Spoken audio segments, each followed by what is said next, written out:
Near mint condition, the home of collected editions. Oh my gosh, look at that panel of Batman. You have the Absolute, you have the Deluxe. DC Comics firing on all cylinders.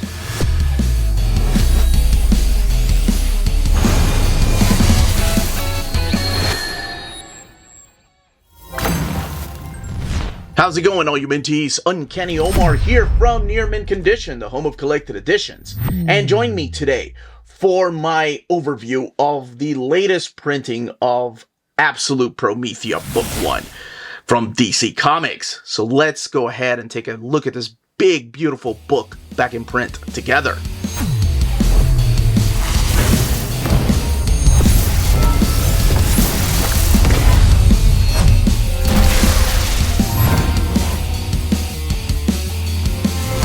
And welcome back, everybody. So one of the things that I wanted to showcase is exactly how most of the Absolute editions come, or should come your way. They do come sealed in a cardboard box, very similar to what they do with the artist editions. And inside the cardboard box, so this should be shipped to you. I'm not really sure how Amazon ships these books these days. I remember getting Absolutes from Amazon many years ago, and they didn't send them in this. They could just kind of send them in that right there. But yes, they do come inside, or should at least, in a cardboard box, and they do come sealed in plastic. I never show this part of the Absolutes. I kind of just jump in, but I wanted to make an example out of this one. So let's go ahead and get this opened out of its plastic. And there is your leaflet right there. Leaflets are usually, good save, Omar. Leaflets are usually stuck there with a little just glob of glue, like so. Doesn't harm the book, or at least I haven't seen any that does. And here's your slipcase. So let's take a closer look at the leaflet. I usually take this little piece of glue off, and I end up, yes, keeping it because I am a weirdo. But this tells you a little bit about the book, and this one is a DC Black Label, but it does have the DC Bullet logo. So let's actually do a quick little comparison to the original printing over here on the left hand side. I just wanted to let you know that it's not really the lighting, because if you look at this, it's a little brighter. So this does look a little more goldish than it does bronze right here. Has a little more of a brownish tint to it. They both still have this finish to it, which I think is absolutely gorgeous. And then, of course, let's look at the spines of the books right here. So you have Absolute Promethea, written a little bit smaller. Alan Moore, J.H. Williams III, Mick Gray, who's, of course, the inker, and then Book 1. And then the spine of the book, immediately you're going to notice that the first printing, the original printing, has America's Best Comics, ABC. That's the label, the publishing company that Alan Moore decided to start. And then, of course, it got bought out by Wildstorm. And then you all know what happens. DC bought out Wildstorm. So there's the DC Bullet logo. So the new printing will have the new DC Bullet logo. Everything old is new. This, again, showcasing the back right here and a little bit more gold over here. I got to give a huge shout out to my buddy Strumbo Gun, who sent me that we did a trade for the deluxe editions, knowing that these were my grails, because I was waiting on the Immateria collection. And you know what? I still will get it if it ever comes out. Doesn't matter. Been waiting years for that. But here are the spines of the actual books. Absolute Promethea, Book 1. Moore, Williams III, Gray. Then, of course, the DC logo here for the new printing, and America's Best Comics down there. So let's get these out of the slipcase to see if there's any differences. And honestly, in the picture itself, it's a little bit darker over here than over here. That also could be the age, right? This was printed many years ago. DC Black Label logo here, nothing over here. We saw the spines, and now the back of the book. That one and this one here. And it looks like the same image, just a little bit darker over here with the new printing. And one more subtle difference is the actual price, which you'll find underneath, or under the slipcase here. So this one is $100, ages 17 plus, and the original printing, man, that is big, is $99.99. So it did increase in price by 1 penny. It's inflation for you, baby. Now what I'm going to do is crack the book open and showcase this beautiful artwork. We are talking about one of my favorite artists of all time. I think I ranked him as number 2. Maybe I need to redo that list and talk about the story and if it's really a magic totem. Does it really teach you to use magic? But because at times, man, it does feel like Alan Moore's trying to teach me how to use magic. All right, let's crack it open and talk about the story and look at this beautiful artwork and extras and then do an internal comparison with the original printing. All right, let's go ahead and get this Absolute Edition open. You have that pattern on the end sheets, this beautiful piece of Promethea, very similar to what they did on the actual slipcase, where you have like a golden colored Promethea on white. Makes it really stand out. Here are all the credits, written of course by Alan Moore, J.H. Williams III, taking pencils and inks by Mick Gray, colors by Jeremy Cox, but there's other colorists too, like Alex Sinclair, Nick Bell, Jose Villarrubia, because there's additional art by Charles Vess. Oh, it's so beautiful too. And then, of course, each of the chapters you're going to be finding through here. So collected in here is Promethea 1 through 12. The book has 328 pages and retails again for $100. And here is your wonderful, very puzzling introduction by Alan Moore. Now, if you are familiar with the work of Alan Moore, like Watchmen, of course, his Swamp Thing, From Hell, and V for Vendetta, or even like League of Extraordinary Gentlemen, this is a lot different than that. As a matter of fact, I was just telling Melanie that how fast and quick it was to read it, and there's so much more in this book, like every time you reread it. So let me give you the quick pitch without going too much into spoilers. By the way, don't expect, like, this is what I meant when I was looking at the introduction. Don't expect this level of heavy reading throughout here, but do expect to keep going back to the story because you'll be flipping back and forth going, wait a second, how did this happen? And that is a very common thing within the story of Promethea. This does have mature themes, so keep that in mind. I was looking at the actual, let's see here. It doesn't say for adult on it, but yes, there are. There's language and a little bit of violence, and of course some nudity and sexual content through here. So it all starts in Alexandria, 411 AD. So we're looking at the 5th century, where this Christian mob is going after this, what you'll find out is like some kind of magician in Egypt. He sends his daughter away because he knows these priests are coming to kill him, and he looks like he's controlling them, or at least guiding their dialogue. And they do, they end up murdering him. That, again, was in the 5th century AD. Then we jump to 1999, New York. Now, the book did come out in 1999. I think it was from 1999 and published by America's Best Comics, so ABC, from 1999 to 2005. So it's an alternate reality. It's an alternate Earth where it's very futuristic, very almost Blade Runner-ish, although I promise that doesn't spoil anything. I'm just kind of giving you an idea of what the setting is like. So here we meet 2 characters that will play a huge part throughout this, and we will go back to that little girl. That is Sophie Bangs and the character of Stacia Vanderveer, I think is her name. So Sophie is a student. She's pretty much your protagonist of the series, and what she's trying to do is write her college paper on the character of Promethea. If you go back to the very beginning, this foreword by Alan Moore, it's cryptic and puzzling because he does start talking about the legend of Promethea, where she started, and how different writers just took on her persona and did different things with her in their stories. And it's very meta. It's very self-aware of what this book is. So once Sophie gets to this particular apartment complex, you can see the spaceships back here, and we are going to be talking about the art here in a little bit. He ends up meeting this woman. This is Barbara Shelley. Now, it was her husband that wrote about Promethea in a comic book. He was a comic book creator. So as you go back to the past, you see this young girl again that her magician father pushed her away. She is being greeted by this light, and I promise I'll go back to that here in a second. So there's a little bit of that going back and forth and back and forth. In this world, in 1999, they're not really superheroes per se, but they I guess there are people that are they do have abilities and different powers. So very similar to the superheroes like the Fantastic Four. Here are the five swell guys. They are science heroes, is what they are.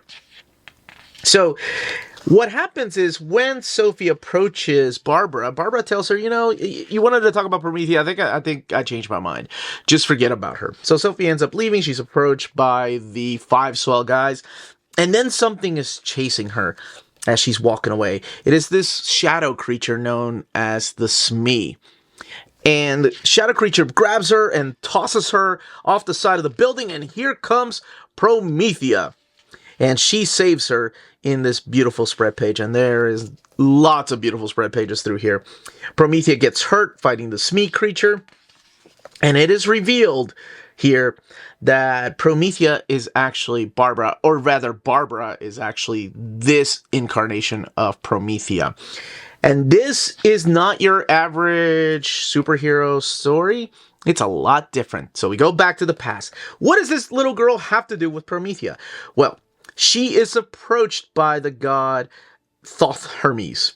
And what they're offering her is eternity. However, she won't be a little girl anymore. To live eternal, they have to take her into their world, the Immateria, where she will be a story. And stories are always eternal, according to them. And then she tells them her name, and her name is Promethea. So really quick, I love this page because this explains everything. Promethea is a little girl who lived in the 5th century Roman Egypt with her father, who was a Hermetic scholar, like a magician. I swear this explains everything. So I'm just telling you things that are happening in the first issue. And throughout time, she has been different Prometheas. Like there's been different vessels for her. And the way that she awakens, the way that Promethea awakens is that there are stories being told, things being written, ideas.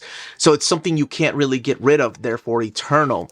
It's very mythological, yes, absolutely mythological and mystical symbolism all over this comic book. And it draws from different cultural references and it draws from different religions. So as Barbara is there hurt, she says to the character of Sophie again, or Stacia. No, Sophie's not Stacia. Stacia's her friend, which plays a big part later on. But tells her that the reason the Smee were coming after her is because she is the latest vessel that will become Promethea. So that's why the Smee want to kill her. So what she does is tell Sophie to write a story, write a poem, write something to make Promethea come. And the Smee come after Barbara now, who doesn't have the Promethea guys. And in comes the new Promethea. This time it is Sophie Bangs and kills the Smee. And this is where the adventure kind of begins. And I will say, it sounds stereotypical. You have a young girl who becomes the protagonist, gets superpowers, and becomes this world's sort of superhero. I love that each cover is so different from the others, but it's not. What this book is it's a journey. It's learning about magic. It's learning about eternal stories, and oh my gosh, it's like an understanding or a guide, if you will, of Alan Moore's idea of what magic is. Yeah, the top layer is this superhero type of comic book, but especially in that introduction, right? Especially in about the 5th issue. But once you get into the journey of who Promethea is and how many incarnations she's had, whether in newspaper comic strips or pulp novels or romantic poetry, and how long she's been around, it goes deep. And man, the artwork helps out. Now, she does end up helping Barbara. She takes her to a hospital. The Smees start attacking. And then there are other people that are after her, like this character named Solomon. And you don't know, or at least she doesn't know exactly who to trust. There's a character that approaches her who's kind of a little bit of a magician named Jack Faust. And she doesn't know whether, he wants to help or doesn't, or just wants to take advantage of her. See what I mean by each of the covers looking a little bit different? And once you get into the journey of going into the Immateria, it's gonna just, oh my gosh, just be prepared. Like, as I'm flipping through here, probably wondering, well, that doesn't seem like a lot of panels. That doesn't seem like a lot of dialogue. This doesn't seem like a very Moore-ish book, but it's, seriously, it is such an Alan Moore type of story. Now, what is interesting, which I'm sure you probably noticed right away, is that we are taking the classic story of Prometheus, and he's doing a little bit of a gender bend with him. And honestly, the way I think I could pitch this, it is a story that comes looking for you. If you go looking for stories, the stories come looking for you. And it is one amazing journey that you're going to be experiencing through here.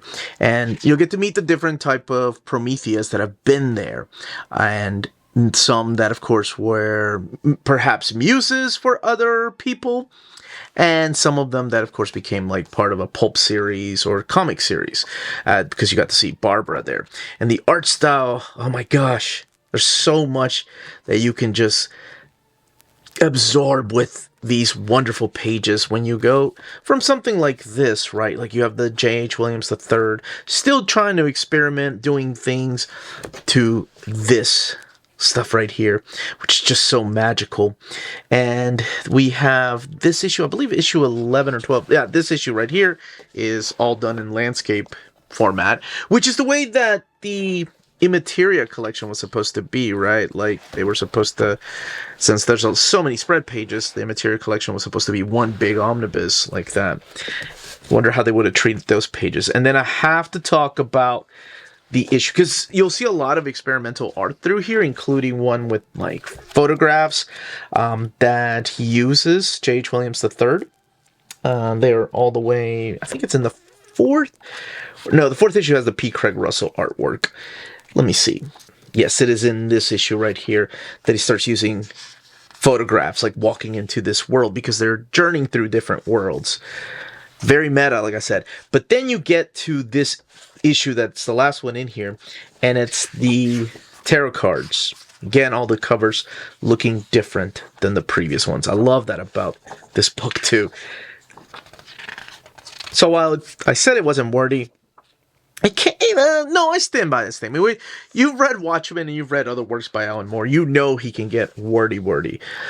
And then the only thing that's collected in here as far as the extras, there's no bios or anything, but there is this afterword over here by Brad Meltzer, who of course was a novelist, and then he went on to do things like Justice League, Identity Crisis, Green Arrow, and I am censoring that last page. That last page isn't something artsy that they're doing.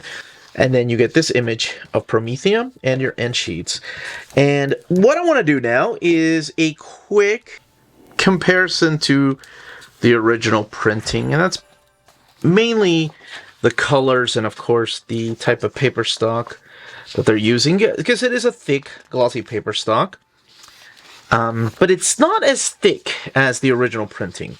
It's a little bit thinner, and I'm not saying by a lot. I'm saying just a little bit thinner than the original printing. Colors are a little bit more vibrant in the new printing, as opposed to these over here. These are still beautiful, but they do feel a little bit flat compared to these new colors here. The book lays over great. There's very minimal gutter loss in both printings. Keep in mind this one's a little bit older. So you can see it here, especially how it lays over. And yeah, go. But yeah, it does feel a little bit thinner, even though I'm not a paper expert. I know people joke about that I can tell where the book was printed based on the smell of the paper. Yes, you review enough books and you're able to do that, right? You can tell where the printer came from or where the book came from, where it was printed. But that is so different than the actual, like, exactly how thick is a paper stock. Okay, there we go. Oh, and worry not, it does come, just like the original printing, with a beautiful ribbon. That's right. Just like the original printing, so they did not cheat you out of that. Oh, there's that P. Craig Russell issue right there. It does come with this ribbon. All right, now let's keep going a little further in here. Here's the new printing and the way it lays over with very, very minimal gutter loss. But honestly, these absolute editions have very little gutter loss since they do have sewn binding. And just so you can rest assured, 328 pages, and that's what the eye looks like. Now, as far as the bleed through, it is non-existent in the original version and the new printing. Yeah, it's just not there. Even in the whites and lighter colors. Now, there are, much like the original printing, I'm sure as I was flipping through here, you could tell, there are no page numbers, which is what makes this ribbon more important. And that's it. That, as they say, is that.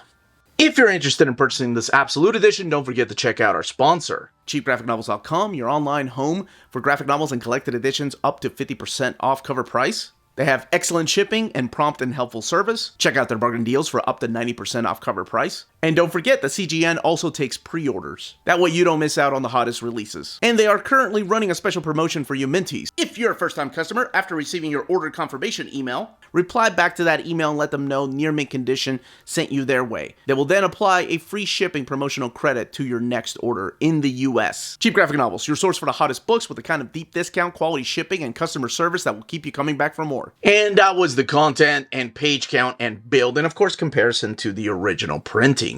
If you have any questions, leave them down below. Let me know if you've read Absolute Promethea or Promethea by Alan Moore. And if you have, let me know what you think of the story. And if you will still purchase the Immateria collection that one day we are hoping will come out. One day, DC. But until next time, everyone, stay healthy and safe out there. Much love.